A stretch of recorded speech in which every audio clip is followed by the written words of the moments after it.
Hello everyone and welcome to another video with me, 320 SimPilot, and today we're going to take another look at an exciting addition to the Flybywire A32NX mod. Today we are looking at the new custom autopilot that has been implemented, and in particular one of the features it has allowed us to have, which is auto landing. There's a couple of other features which I'll put into videos soon as well, but today we're just going to take a quick look at the first auto lands we can do in this simulator. We'll be using the current, not even in the installer version of the mod, so a warning for those of you who are hoping to pick this up: it is not available yet in the installer. However, by the time you see this video it may be, so yeah, please don't panic if you can't see it. It's coming soon. It'll be available in the installer eventually, but for now it isn't. So yeah, this is just a bit of a preview of something that's still very much experimental and in development. As ever, there are bugs and so on. It's still being worked on. Nothing I say is a criticism. We're just going to have a look through it. We're also going to see some other new features included in this version, including a new PFD. Yet again, they've updated the PFD, which is great to see. Today we are still down under. We are in Australia now, in Melbourne Airport, where we are going to, as you can see, thanks to these conditions, which is using live weather, by the way, which is quite remarkable, we're going to go and test out the Autoland capabilities, because this is the sort of day where you might need it. Let's get started. As I said, not a full tutorial, but here we go. We are in flight. We've just taken off from Melbourne. We're going to go and return onto runway 16, which is the runway here with an Autoland available. There we go. If I show you the charts, we can see that it is, here we go, ILS runway 16, Cat 2 and Cat 3. If we go down to the bottom, we can see Cat 3B ILS. There's also Cat 3A. There'll be no decision height for a Cat 3B ILS, so we can actually put in no for decision height. So let's set that up in the MCDU.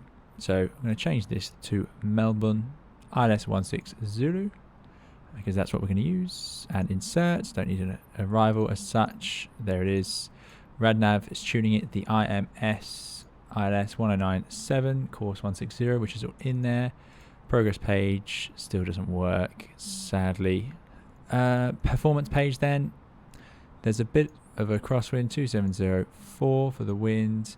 Temperature on the ground, it looks like a pretty chilly day, so let's see what it's saying it is. Temperature -5, goodness me. You forget that they can get such cold temperatures, but you are pretty far south, I suppose. Although, shouldn't it be summer there right now? I'm not sure the live weather is completely up to date. And the QNH is 1013. But there we go, the weather's perfect for what we're trying to do. So in the real aircraft, I could put in no into decision height, but it doesn't seem to accept it either way here. But yeah, you can actually literally type in no. So I'm just going to leave it blank, because we don't need a decision height. We're going to do a Cat 3B auto land. We have no visibility requirements. We just need RVR of 75. What I mean is we'd have no requirements for things we need to see on this approach. In the event that we want to continue with the Autoland. Let's get rid of those charts, and yeah, there we go. The airport has an elevation of about 500 feet. So I'm going to put in 1500 and 1500 in case of a go around. Some things you would discuss if you were about to go and fly an Autoland like this: you would make sure that you're both qualified. You need to make sure that the aeroplane is qualified. So that means it doesn't have any faults. For example, on your ECAM status page it says normal, so that's good news. That means that we are Cat 3B capable. And you would certainly brief what you're going to do in the event that it doesn't work out. So what are we going to do if the FMAs don't work as we expect, and so on. Just going to fly north now and bring ourselves around for an intercept onto that ILS. So I'm going to go for medium auto brake. It was snowy on the runway, so we'll go medium auto brake and maximum reverse for this landing. I'm going to activate the approach phase, leaving that blank as we see. Now, as I said, this is an experimental version. We do have the equal signs, which prove to us that we are in normal law, which we're missing from the previous PFD, so that's good to see. Auto thrust column still needs to be integrated, so yeah, that's not working quite right just yet, but that's a known thing. Like I say, lots of bugs. It's definitely a work in progress. Right, let's see if we can give ourselves a direct to the approach point for this one, which is going to be Belter. Direct, nav, and I'm going to go to manage speed. We're going to start slowing down. Flaps to 1.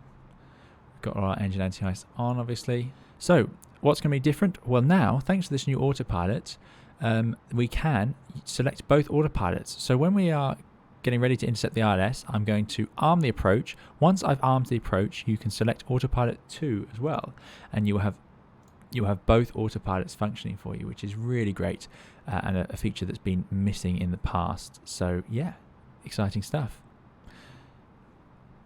Something on this PFD that's a bit wrong is this speed column is not quite right. You wouldn't have a magenta bug there. It would actually just target the green S. But there we go. So let's descend to 4,000 feet, and I'll show you another feature that has been added. Now I can put 4,000 feet in the window. Previously I had to then do a open descent or a managed descent, and then I could choose a vertical speed. But now, thanks to this new autopilot, I can actually select a vertical speed straight away, and then if I pull, it will start descending, and it's armed the 4,000 feet to capture, which is much more accurate to the real aircraft.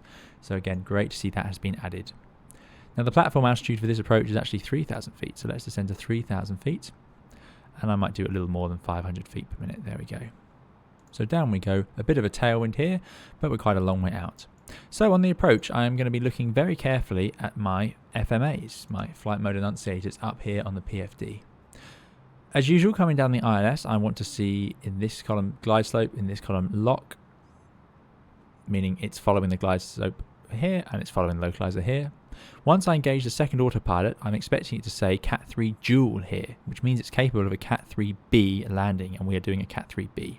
On a single autopilot, it should say Cat 3 single, which means it can do a Cat 3A landing, which does have some requirements where we will need to pick out something visually. So there is a decision height required for a Cat 3A, but we're looking at the full-on Autoland. And you'd Autoland either of these approaches, obviously. I would also expect to see speed in this column, and like I say, this is missing. This is a bug at the moment. But let's see if it can handle the Autoland. Weather seems to be improving slightly, getting a snowy day out there. Radio altimeter has come alive, which suggests that we are scooting over some terrain. So, as I said, coming down the ILS, glide slope, glide slope and localizer in the FMAs. Then, I'm expecting it by 350 feet rad out to have changed, or to have gone into land mode. It will say land up here in green across both columns. Then, by 30 feet rad out, I need it to say flare, and it should say flare. And then by touchdown of the main gear before the nose wheel, it should say rollout. So let's see if that happens. I'm just going to put myself onto an intercept heading now, just in case that nav doesn't work. So it's 160, so I'm going to do a 30-degree intercept, which is pretty standard. So I'll put heading to 130, and let's arm the approach. There you go, glide slope and lock are blue and armed. And then I can select the second autopilot, and we get AP1+2. Hopefully it will eventually say Cat 3 dual. It certainly did in a previous version I used. So there's lock star, and it brings itself onto the localizer. A little bit of a left turn before it turns right, and funnily enough, the real aircraft can do that. I have seen that sort of behaviour before, just a slight left turn, and then it usually starts coming the correct way. Bit of an early intercept of the ILS though. I wouldn't expect it to say lock star and then continue on like this, but here we go. Now it's going to bring itself right onto that localizer. So there's glide slope star. Let's select 4,000 feet. Sending down the glide slope, speed check, we'll go to flaps 2. There we go, now that magenta bug's disappeared, which is what I would expect. So, still a few bugs on this new PFD, which is perhaps delaying things. Like I say, I would want to see Cat 3 dual. It would definitely say something like that here to let you know what capability. If you had a fault that meant for some reason the airplane wasn't Cat 3 dual capable, you might see that here. We are very fast, so let's put the gear down. Flaps to 3. Arm those speed brakes. Get the lights on. There we go. Ding down the cabin. Flaps to full. So we're only about 1,000 feet above the airport now. It's about a 500 foot elevation. So this rad out was a bit early there, which we know there was a bit of terrain beneath us. We can see lots of weather as there's snow out there. Not expecting to see much on this approach. The weather is pretty terrible out there, so let's hope our PFD works. So if we don't see those modes I talked about, so by 350 on the rad out, I want this to say land. By 30 feet, I want it to say flare. And if it doesn't do either of those, we're going to go around straight away, because it means the airplane isn't behaving as we expect. We could get a triple click. which would mean that there's been a problem with something in the computer and it isn't quite as happy, so it could downgrade from Cat 3 Dual, and it would normally tell you up here if that happens. Sadly, again, that doesn't seem to be working. Right, the readout's now tying up about 500 feet above the or showing us that 500 foot elevation, which is what we would expect. So let's see, by 350 here, I want it to say land up here. There we go, land, that's correct, which is great news. Bit of a crosswind from the right today, so I'll be curious to see how it handles that. I'm going to idle the thrust levers when it tells me. It's a command in this context, not a reminder. It's usually commanded at 10 feet in this case, but the aeroplane and the real aircraft would already idle the thrust levers on an autoland. You just move the levers there as a reminder. It does it for you anyway. Right, so by 30 now, I want to see flare. There it is. Retard. It's even removed the drift, a bit of left rudder.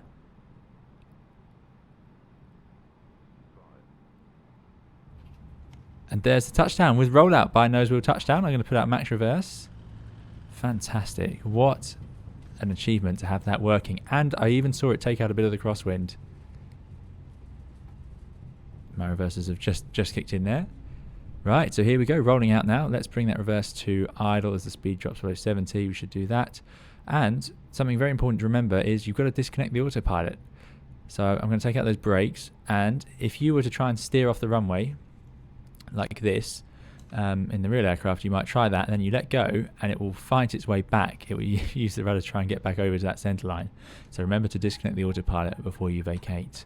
But there we go, just a first quick look. Lots of progress to be made on it still, but yeah, really great to see that it can now fly an autoland, and hopefully that's given you a bit of an idea of how to do it.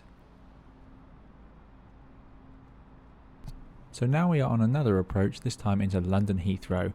It's a bit warm outside. I've had to raise the temperature, but it's the same sort of, it was snowy, but now rainy, misty conditions. So we're going to do another Cat 3B Autoland.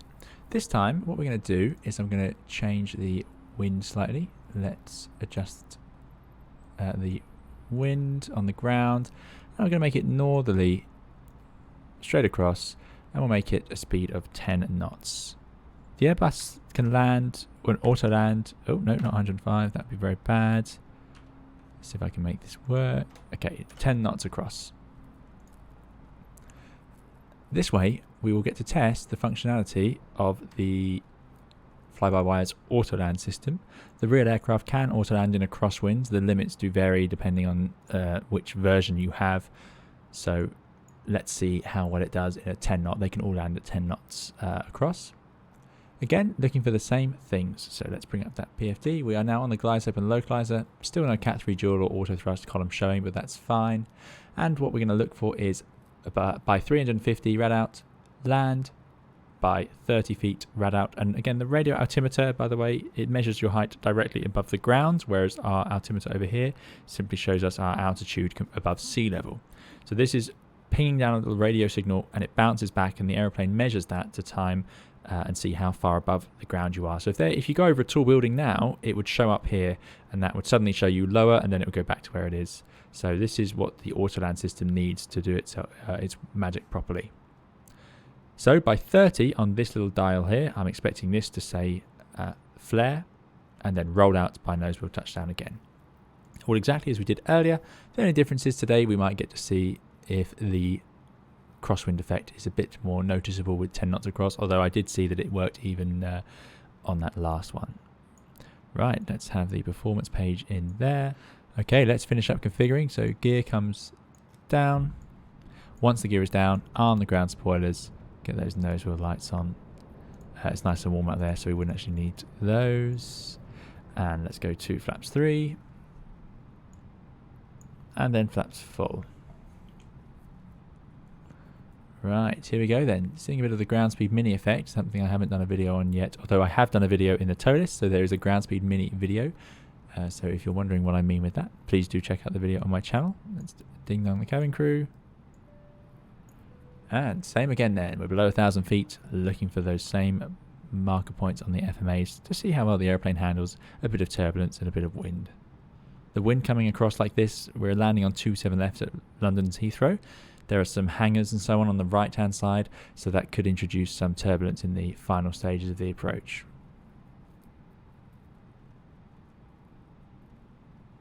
We are already visual, so to be honest, in real life you could easily do a Cat 1 approach in this sort of weather. If you're seeing the ground now, those lights would be very bright and they'd be shining through.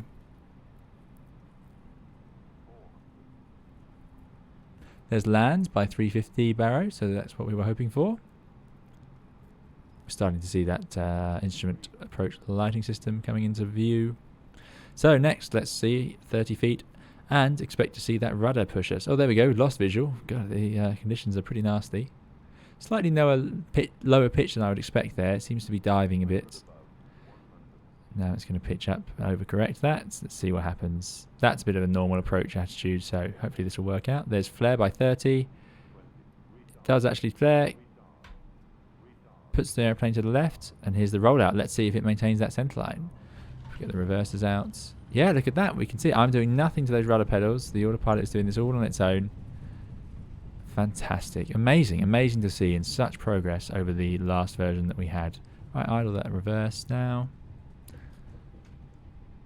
Really brilliant to see that Autoland feature coming into work here. So that's all for today's video. As I said, not a full tutorial, just a bit of a demonstration of some of the new features coming and the hard work of the Fly-by-Wire team. There's still a lot of progress to be made and we're seeing tweaks all the time. So when we get a bit more progress with it, I'll give a full tutorial on how we do autolands in the Airbus. But for now, hopefully that just gives you a bit of a context on A, how to do it, and B, what sort of things we're looking for as we do it. Just a bit of a rough idea. As ever, plenty more streams and tutorials on the channel coming out soon in both Microsoft Flight Simulator and X-Plane 11. So do please subscribe if you'd like to see more of this content. And I very much look forward to seeing you again in another video or live stream soon. Thank you very much. Bye-bye.